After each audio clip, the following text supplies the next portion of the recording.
Team. Ms. Valenzuela, would you please lead us in the Pledge of Allegiance?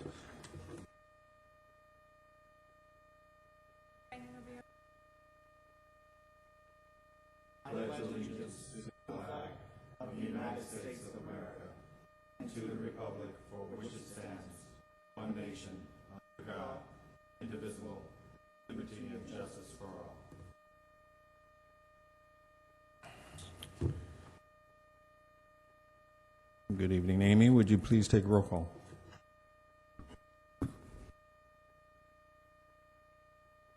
Commissioner Valenzuela. Present. Commissioner Padilla. Present. Commissioner Maciel. Present. Vice Chair Woods. Here. Chair Muse. Present. At this point, I would like to open public communication. Those wishing to speak on an item not on this agenda, please step forward. You have 3 minutes to speak. Seeing no interest, I now close public communication. And at this point, I'd like to deviate from the agenda and begin with item number 5. Let's see what we got here. Reports of officers. Ms. Harmon? Thank you, Chair. This item before you is a modification to a resolution which the Commission approved back in October. The resolution allowed for Target to have the off-site sale of distilled spirits and then also remove hours of operation. When we wrote, and this is a housekeeping, when we wrote the resolution, the current one, PC 1418, in October, in that resolution we referred to prior resolutions adopted in 07 and 04. State that, for example, we state that all applicants shall still adhere to all conditions of approval in resolution 0405, 07-12, and City Council Resolution 2007-053. However, in doing that, those hours of operations which in those old agendas, that was not the intent, I believe, of the Commission. So we have been asked for this housekeeping item to rewrite the condition such that it would say, unless superseded by these conditions herein, all conditions of approval 90 Resolution PC 05 and CP 90 mod Resolution PC 07-12 2007 shall remain in full effect, with the exception of condition of approval X, Resolution PC 7-2007-050, refer to the store hours of operation. This updated language reflects that all other conditions are in place except those ones related to hours of operation. So at this time, staff is recommending that the Planning Commission adopt Resolution P, revised Resolution P 14, Resolution or modification off-site sales spirits, 521 license, a department store, and modification hours of operation 530.020 and 153.0.4.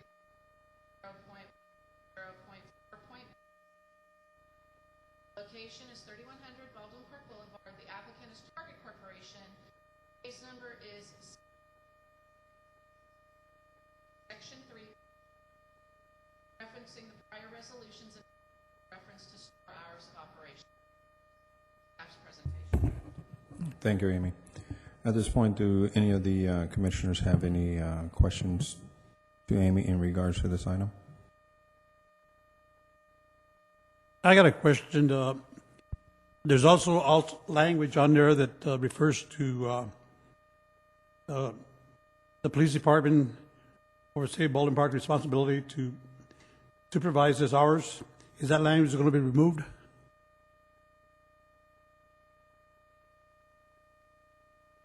You talked about the hours of operation before that. They were 10 o'clock at night, I think, and it was the responsibility of the Baldwin Park Police to supervise or Any condition related to hours of operation, we are asking to be removed, as it was my understanding, I wasn't at that was the intent of this application, and subject to that fact and voted in favor. what it's saying is that language is going to be removed where it says the Baldwin Park Police Department will, I don't have the language with me here, but I just read it on my email. And there's more language to it, more to the language than just changing the hours. In other words, the hours of operation now will be statewide or country or countywide, 2 o'clock at night, 6 in the morning. And that'll be the responsibility of the state, not the responsibility of Baldwin Park. Department of Alcoholic Beverage Control throughout the state of California does not allow any off-site or on-site outlet to sell alcoholic beverages between 6 a.m. That is an ABC. What we are referring to here are their hours of operation. For example, typically during the off-season, Target is open from like 8 o'clock until 10 at night. Day after Thanksgiving on Black Friday, they're open pretty much 24 hours. And what we're looking to do is to allow them no hours of operation, so we don't have to sit there and go back and forth. Okay, is it Black Friday? Is it the holiday season? And things like that. That's what the intent. But I think Commissioner about the hours between nobody in the state of California is supposed to be on-site or off-site. That applies to Target as well. Okay, I'm going back to the language where it does mention Baldwin Park Police Department in that same resolution. That language will be removed, is what I'm saying.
Yes, at this point, we'll take about a 5-minute break so that staff can address this issue. Thank you.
Okay, we'll now bring it back to order. Now, Mr. Padilla, was your concern addressed with staff? Yeah, she explained it to me that there is a code enforcement that was responsible if they, like the rules were between, you close on at 6 at night on Sundays or whatever, and between 6 and 2, there's a gap. In other words, a code enforcement would be responsible. That's all gone now. So we're trying to get to. All that responsibility is no longer part of the Baldwin Park Code Enforcement or Police Department. Because the hours of operation now will be when stores are open, over time to stay open. Are we clear? Okay. Any other questions from any of the commissioners? See no other questions at this point. I will accept a motion. I motion to move this forward. That would be Resolution PC 14-18. Second. And I have a second by Mr. Padilla. Any objections? Seeing none, motion passes 5-0. Thank you. Now, let's see. At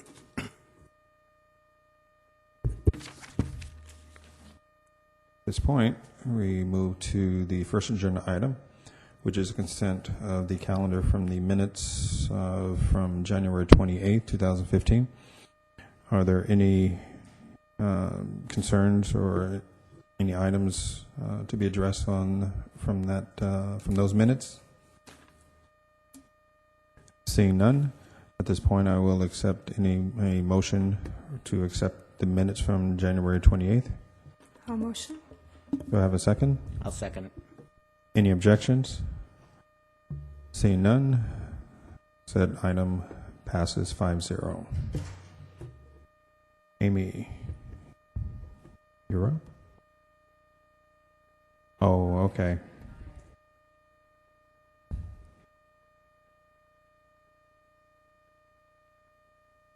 Okay.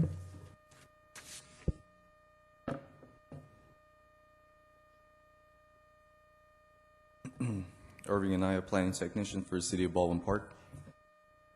Honorable Chair, Commissioners, and members of the audience, the request before you is a request for approval of a conditional use permit to allow the operation of an auto repair restoration business within a multi-tenant industrial building in the I industrial zone pursuant to Table 153.050.020 in the city's municipal code. Location 5021 Combu Avenue, Unit E, applicant Raul Castro, case number CP 819. This item was originally scheduled for the January 28th, 2015 Planning Commission meeting, but was not presented due to the incorrect address provided on the application. Staff noted this after staff report went to print and notices were sent out. So we're not presenting it tonight. The property is located at 5021 Combu Avenue, Unit E. The site is occupied by two multi-tenant industrial buildings. Each building contains approximately 6,308 square feet of floor area. Overall, the site in question is a rectangular-shaped parcel with a total lot area of 23,414 square feet.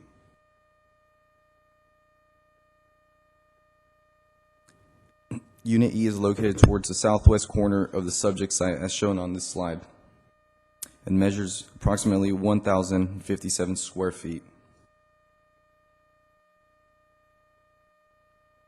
150 square feet of the unit will be utilized as an office area as shown on the floor plans, and the remaining as a workshop and storage area. The subject site accommodates 28 standard parking spaces, 2 handicap spaces, and 2 trash enclosures. The applicant will be specializing in classic vehicles dating between 39 and 49 years old. The business will be receiving and restoring the metal framework to these classic vehicles. Any type of painting, chroming, or upholstery work will not be done at this location. The cars will be transported to other local shops for this type of work. The property appeared 2 times before the Planning Commission. First item on March 26, 1975 for case number ZV 297, where the commission approved the request for a zone variance to build on the property line. The second item was case number Z 386, where the commission approved the request for a zone change from R1 to M1. And as you see here, here's the east elevation of the property. 5021's on the left, 5025 is on the right, but the unit he's going to be occupying would be towards the left back corner. And that's the front elevation there of his unit. So staff recommends that the Plan Commission adopt Resolution PC 1502, entitled A Resolution of the Plan Commission of the City of Baldwin Park adopting the findings of fact and approving a conditional use permit to allow automobile repair restoration facility within the I industrial zone pursuant to Table 153.050.020 in the city's municipal code, location 5021 Conview Avenue, Unit E, applicant Raul Castro, case number 819. This concludes staff's report. Thank you. At this point, does any of the commissioners have any questions to staff in regards to this agenda item? Yes, I do. What does a conditional use permit cost this applicant? $1,567.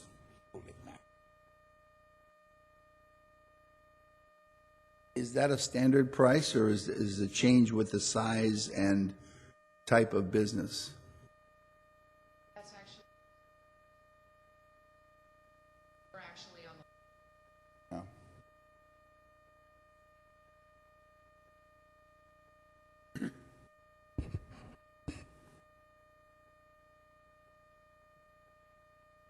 I got a question.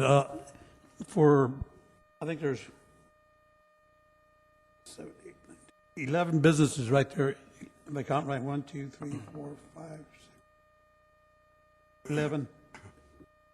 What are the requirements for, and the reason I'm saying this because other people have tried to open up businesses in Baldwin Park, and they're required to have a trash container of some size per business. Is that only 2 containers for all the complexes? Yes. That permittable? Yeah, those 2 trash enclosures accommodate all the businesses within that subject site there. What I'm getting to again is, in other words, if somebody else wants to start a business elsewhere, they're being told that they need a container before they can get their permits.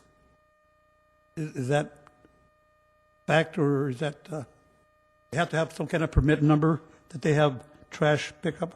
Well, when they apply Recyclable and so forth? when they apply for a business license, they actually have to provide a receipt of like trash services. Yeah. Okay, so they would get that from the owner of the property? I'm sorry, what was that? The owner of the property pays the trash, in other words, is what they're saying here? Varies. It depends on how your lease is written. Owners include trash service. Others do not. When an applicant applies for a business, they can provide a copy of their lease which shows the landlord is paying for refuse service, or they can show a receipt from saying that applicant has.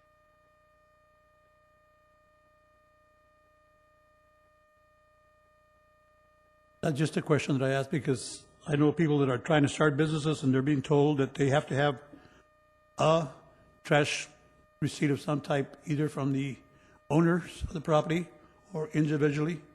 And that makes it very expensive for one owner to, and then on top of that, $1,500 that you got to pay to get in. Right. They have a container which costs, I think it's $150 a month. And just a question that, so we can tell other people,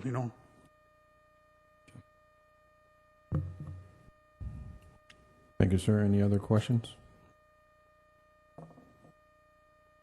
All right, thank you, staff.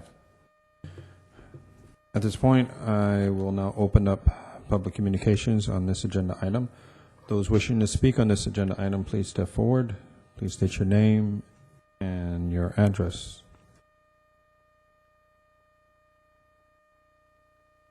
Seeing no interest, I will now close public communication. And again, at this point, are there any questions from the commissioners to staff in regards to this agenda item? At this point, I will now accept a motion. I'll make a motion to move. I'll second. That would be CP 819. I have a second for Mr. Woods. Do I have any objections? Seeing none, motion passes 5-0. Thank you. And good luck, business owner. Are they here tonight? Next agenda item, please. Good evening, Honorable Chair, Commissioners, members of the audience. Abraham Tellez, Associate Planner representing planning staff.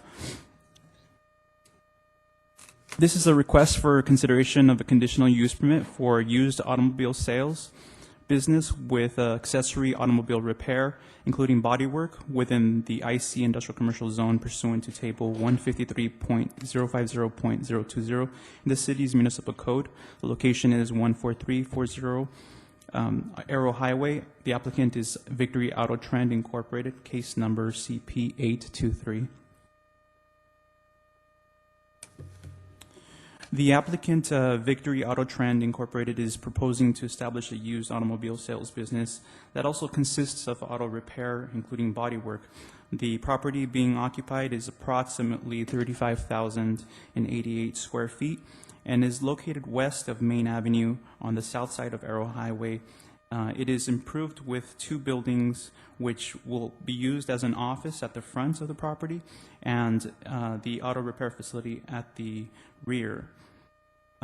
The auto repair component is proposed as an accessory use and will not operate as a separate and independent business. The proposed use is compatible with surrounding operations to the east and west. However, the properties to the south are single-family residences. This is an aerial view, and if you can see, there's residences immediately to the south of that property.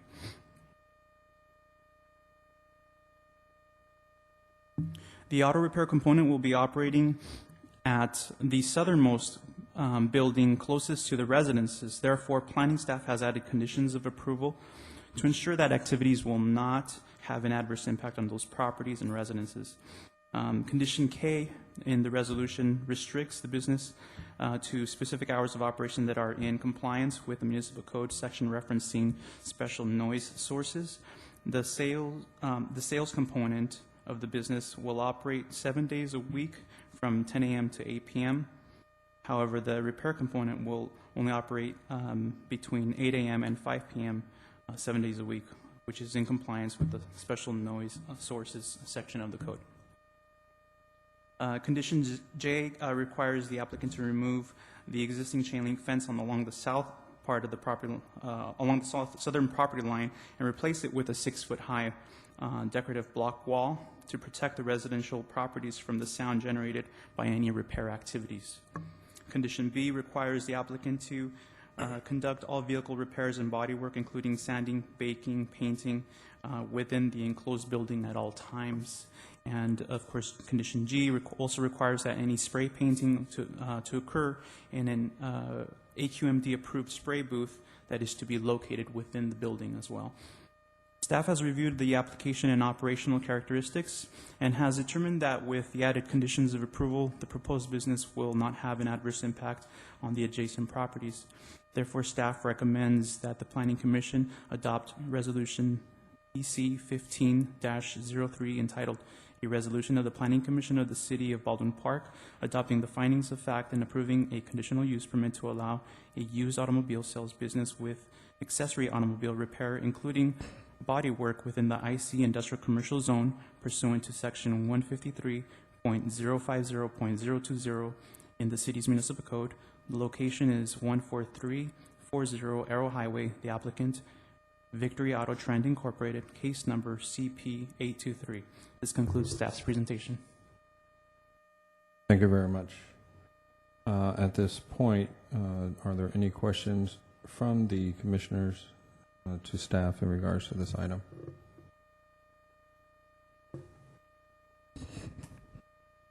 I do have one question.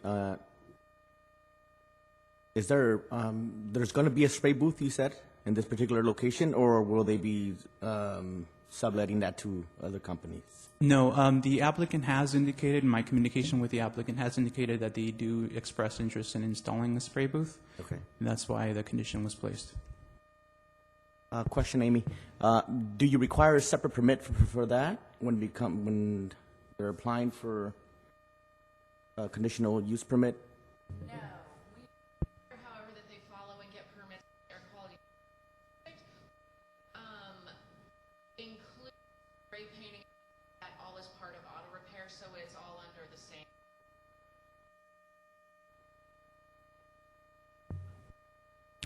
Currently, this location is vacant, correct? The applicant has already acquired the property, but they're not operating, from what we know. And prior to the purchase of this property, what was in there? There was a auto storage yard, so the property is sufficient for vehicle displays and things of that nature. All right, thank you. Any other questions to staff? I got a question. Yeah, the proprietors of people that own the property, they're going to do the work. Are they already have their state licenses for repairs and all that as required by law? That I do not know. And is this, I don't know about the, is this a relocation for this new business from another place that you know of? I believe it was a relocation.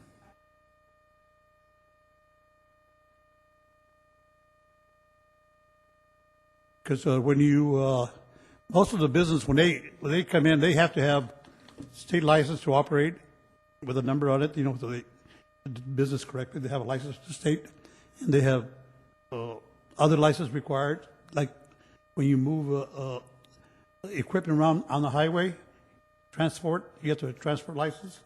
You move body parts around, or tires, or wheels, whatever, you have to have a transport license. Are we looking into that, all that before we get permits out? That typically is handled through business license a lot of times. We can add a condition, should the planning commission desire, that the applicant shall obtain any and all outside licenses, state licenses required by law. Yeah. Commission would like to do that. I very much would like to see that, because all the businesses that I know of are bonded. You know, they got $1 million bond or $10,000 bond or whatever is required. And if they do transport, they have a license for that. And they have inspections that they go through for the fire department and so forth. There's a lot of regulations that state has. And I just want to make sure that business don't just come in here. Another person comes in without no licenses and just starts a business and says, okay, and wait till I get caught. We should enforce that ahead of time. That would be condition S, Amy? Yep. Okay.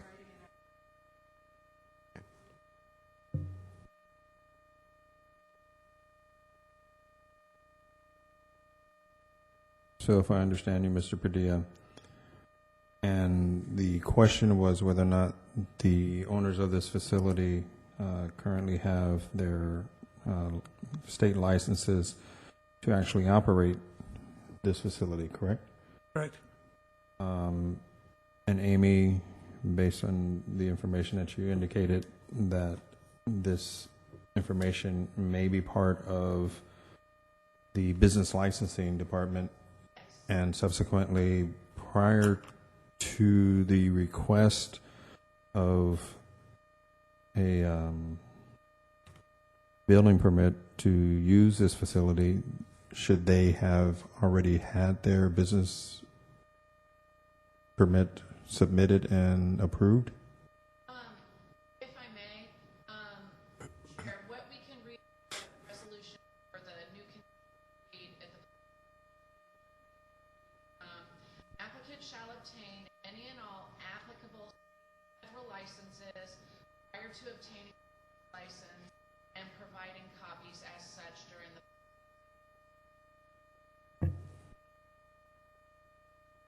Sounds sufficient. Any questions from commissioners?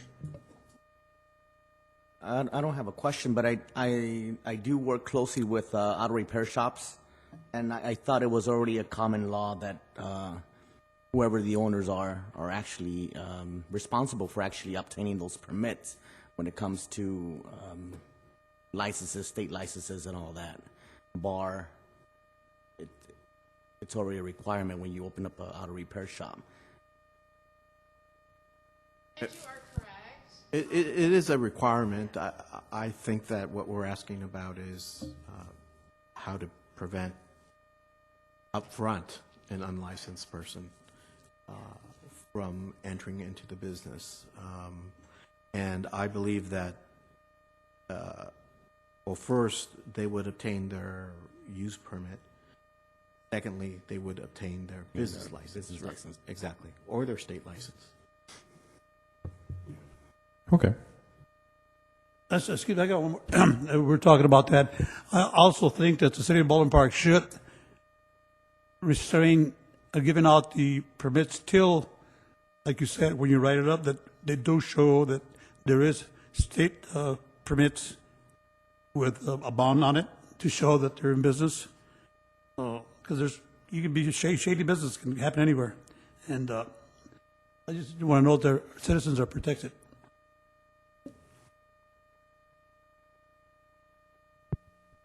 At that point, that would be the responsibility of the licensing. Yes, that would be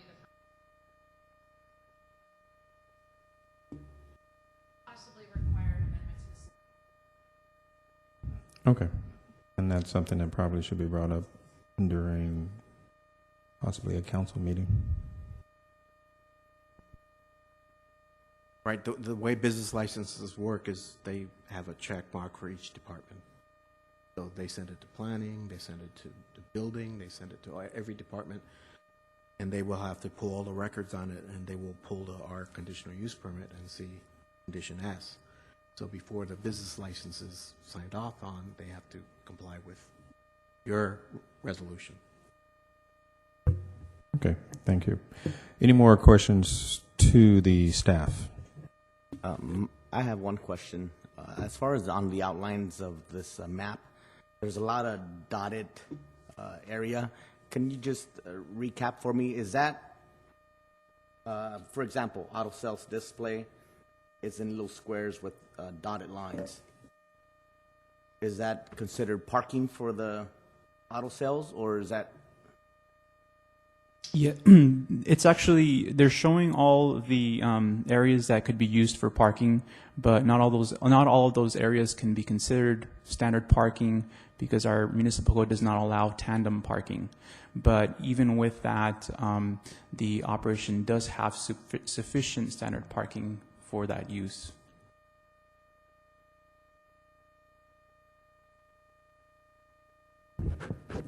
So yes, all of those dotted lines are the figures of the spaces that are going to be used for either parking or auto display.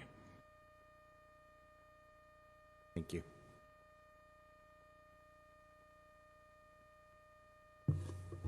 All right, thank you, staff. At this point, I will now open public communication for this agenda item. Anyone wishing to speak on this agenda item, please step forward. Please state your name and your address, and you have 3 minutes to speak.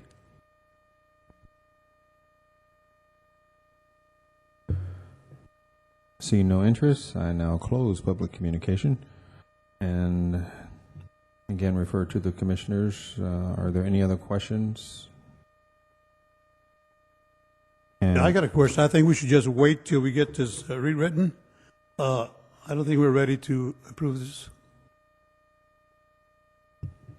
Okay, at this point, the only addition would be the addition of the item S, the amendment S, indicating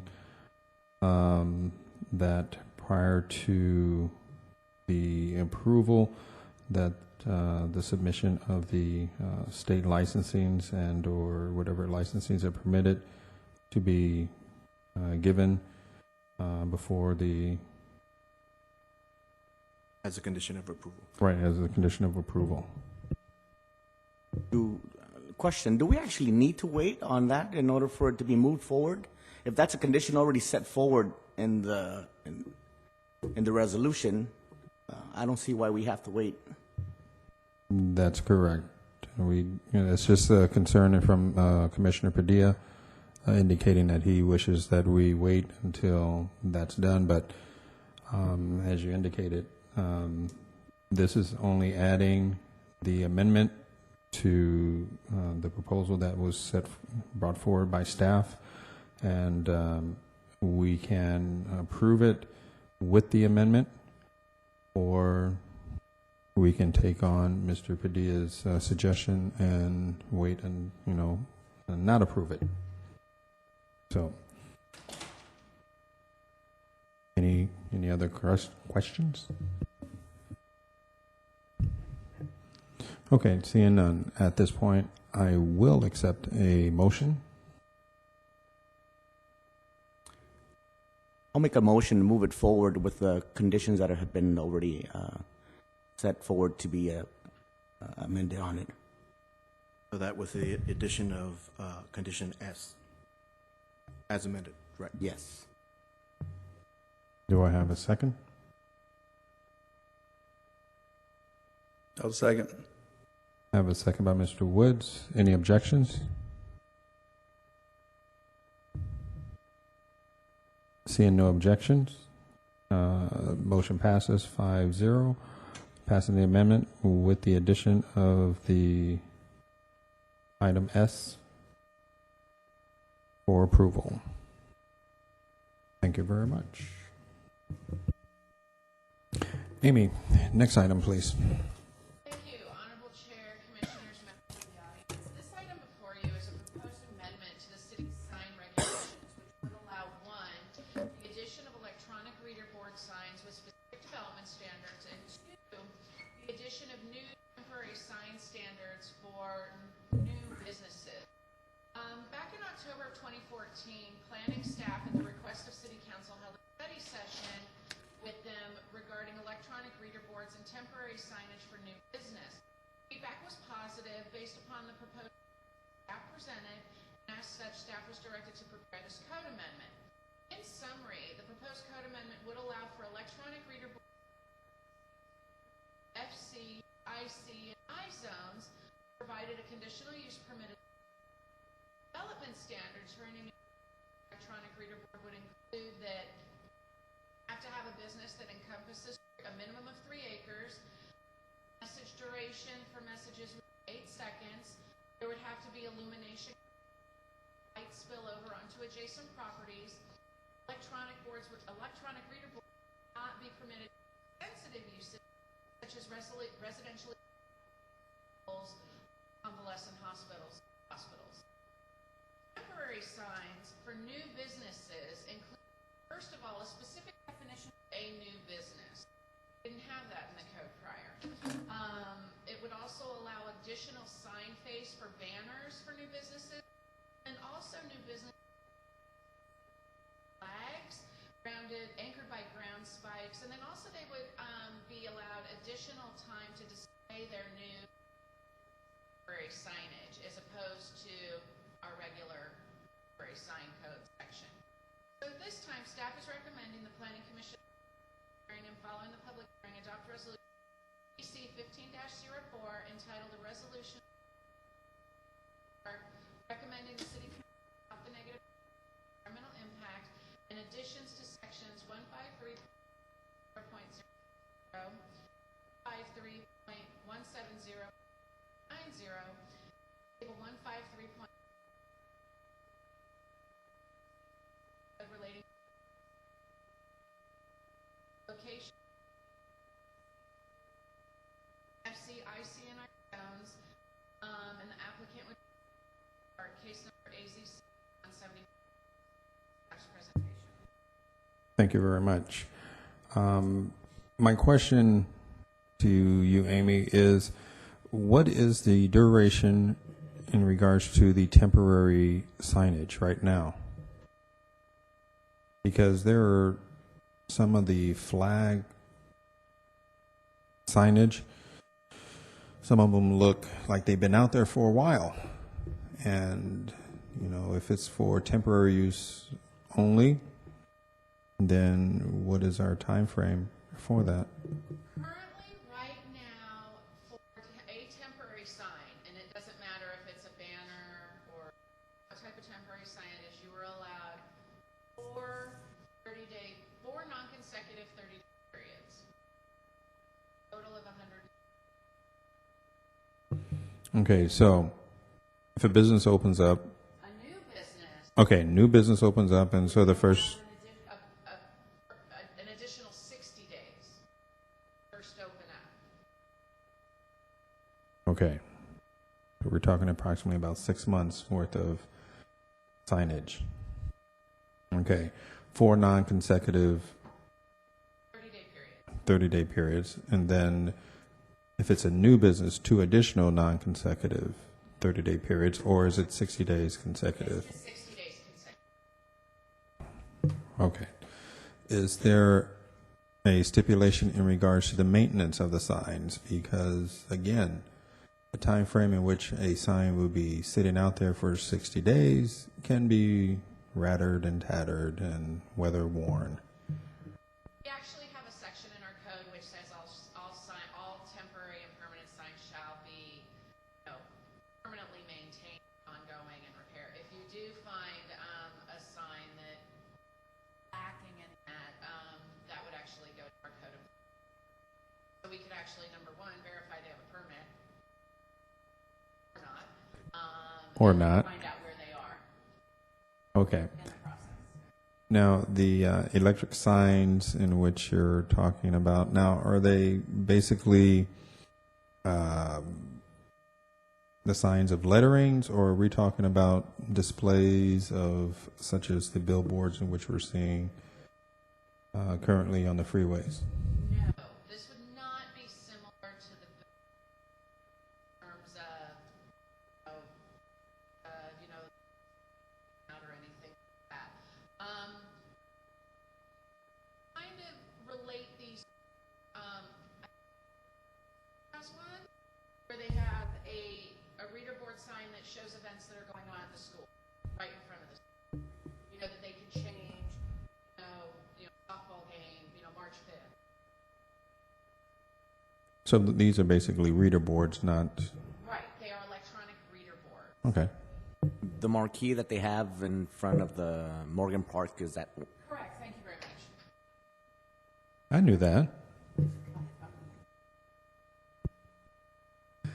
Okay, any questions from any other commissioner? can you define again new business? Just to make it clear to me, if there's a new owners coming into a particular business, that is not considered a new business? Definition of a new business will any business file a complete business license application by the city for the first time, provided there are no records of the business operating in the city prior to said filing. Did not have that definition before. And what we were looking to do is to give new businesses a little bit of help. Outgoing, complete. Okay, so if there's a restaurant that opens and closes and opens and closes, If it is actually a New. business owner, mm-hmm. I'm good with it. Okay. Just wanted to make sure. Is there a cost for this signage permit? Always a cost. I believe it's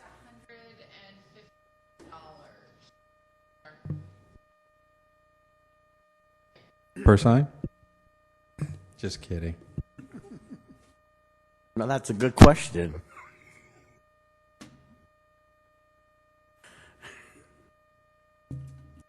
Okay. At this point, I will accept a motion. A motion. I'll second. I'm sorry. At this point, we'll open public hearing on this item. Anyone wishing to speak on this agenda item, please step forward. See no interest. I now close public communication. And now I will accept a motion. A motion, move this forward. Do I have a second? I'll second. Do I have any objections? Seeing none, motion passes 5-0. That's PC 15-04. Yes, thank you. And now, let's see, Amy, your monthly reports? Yes, I've included the planning monthly report in here. I'd be happy to answer questions you have. Actually, I would like to hear about the Vineland project. I'm sorry? The Vineland project? Vineland project? Okay, if nobody has any questions about the the Vineland project, currently the Director of Community Development is working with the applicant, and this is part of the litigation process. Things are still being worked on as we speak. That is all I am aware of. So at this point, the litigation is still moving forward. Yes. And it looks like we probably will be having a convalescent home there. Unknown. Okay. All right. The MRF? I have no update on the MRF from the city of Irwindale. They have slowed down their process. At this point, any date or anything are unknown. Okay. And last but not least, the pit. I've been actually working very closely with attorney the city hired the last couple of days. Provide a response on Irwindale's administrative record for the project. And administrative record is all the staff report, any type of communication that happened project. I was asked by the attorney to prepare table of contents, lack of our attorney. I felt Irwindale was included last few days. And our attorney will, back and forth on the record, and that's where we are. So it's still moving forward. That's part of the litigation process, is you put the record that's going to go before the judge. And that's every document that they have that's public concerning the olive pit. Every document, right? Yeah. Just to, so you get an understanding, when Art went in, the administrative record was over 3,500. And you went through each one of them, didn't you? I had to. I know. Okay. Thank you very much. Yes, ma'am. One last thing that I wanted to let you know that the applicant from Chevron, Bob Abbott, was Stantec Corporation Council, and that appeal on March 8th. Thank you. That's all I have. Okay, no, thank you. Okay. At this point, are there any other comments towards staff by any of the commission members? Seeing none, then at this point, I will accept a motion for adjournment. A motion to adjourn. Do I have a second? Yes, second. Any objections? Seeing none, meeting is now adjourned.